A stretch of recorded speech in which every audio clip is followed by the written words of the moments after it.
Mr Speaker, the Labor Party joins with the Minister in supporting the passage of these pieces of legislation.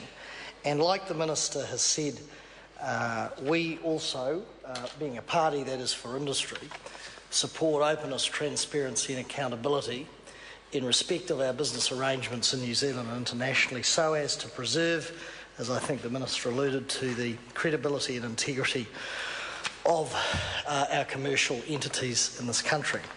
New Zealand does have an international reputation, a trusted reputation for doing business. The World Bank and the International Finance Corporation have ranked New Zealand 180 out of 183 countries the easiest in which to start a business. And to be fair, much of that work started under the present government and has been carried on in a number of respects by this government. We are trusted in terms of our commerce. We are generally perceived to be clean and open and accountable, apart from the odd blip, and without diverting to the negative, sir, on this a moment of sort of détente between the parties.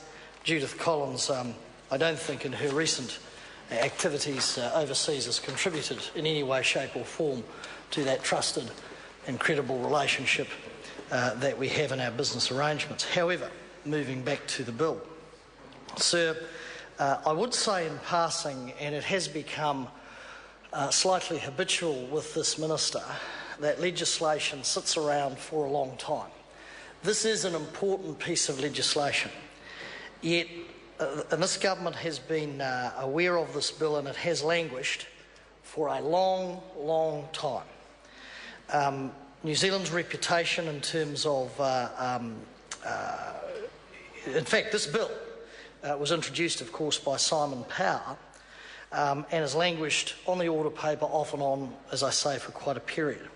It is noteworthy that our reputation has suffered to some extent because the government has chosen to give this such a low priority. In 2012, we know that New Zealand, along with Russia, was struck off the prestigious European Union banking and corporate whitelist over this country's weak money laundering and terrorism financing controls. Now, I was Associate Justice Minister in the last government when we passed, as per our international obligations, anti-terrorism, anti-money laundering legislation. This was part of that package in a different portfolio. Now, being struck off that whitelist meant that banks and institutions in the EU, to quote, will not be entitled anymore to make simplified research for banks and financial institutions registered in New Zealand, unquote. It also means European institutions can no longer, quote, accept and acknowledge, unquote, customer identification and analysis performed in New Zealand. Now, that would not have happened if this minister bluntly was on top of his portfolio, and by that I know he's well-intentioned, but having this legislation languish and bobble about on the order paper and sort of stagger its way through the legislative process has been to the detriment of New Zealand's reputation. We've had incidents, for instance, which include a New Zealand registered company that was used to run a $25 million US Ponzi scheme by its American chief executive owner, who is now facing up to 15.5 years in a United States jail after pleading guilty. Now, these may be to some relatively insignificant examples of where our system has lost its way, but each one of those, especially being expunged or struck off that whitelist in EU terms, sends a signal to overseas investors, overseas jurisdictions, that puts a question mark on New Zealand's international commercial reputation. And generally these bills, and they do in this case, are bipartisan bills. We all accept and we all support the intent. But what I would say to that Minister, Mr Foss, is this legislation and its passage required a heck of a lot more urgency and a heck of a lot more priority than was given by him. He is the Minister of Commerce. He is the person who is in charge effectively of ensuring the credibility and integrity of our commercial and business arrangements. And to have this sit around to the point where we got pinged by the EU, and I know as former diplomat Mr Hayes will know that embassies and foreign agencies look at issues like this and they make their own interpretations and they make their own judgments. And Mr Hayes, of course, spent much of his career protecting, enhancing and promoting New Zealand's international reputation and in an attempt to progress our commerce internationally. And he will know that when these things occur, like the EU whitelist, that capitals and others and agencies make judgments and reputations suffer and they take a heck of a long time to repair. So I'd like to see Mr Foss. It has become a bit of a habit that his legislation tends to come out with a hiss and a roar and then it simply is put on the back burner. Maybe it's not considered a priority by the Cabinet. Maybe his influence within the Cabinet is waning. Who knows? Or maybe the government just feels there are more important things to do. In government, that's always an excuse. There's always something more important to do. But this is integral to the arrangements and the credibility and integrity of our businesses in New Zealand. Now, this bill, of course, gives the Registrar of Companies powers to investigate and deal with non-compliance with the Companies Act. This includes the power to flag companies on the register that are under investigation.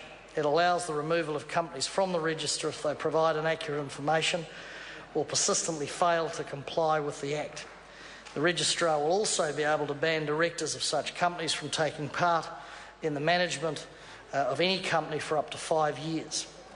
The bill makes similar changes in respect to Limited Partnerships Act so that those misusing New Zealand's companies cannot avoid the new regime by registering limited partnerships instead.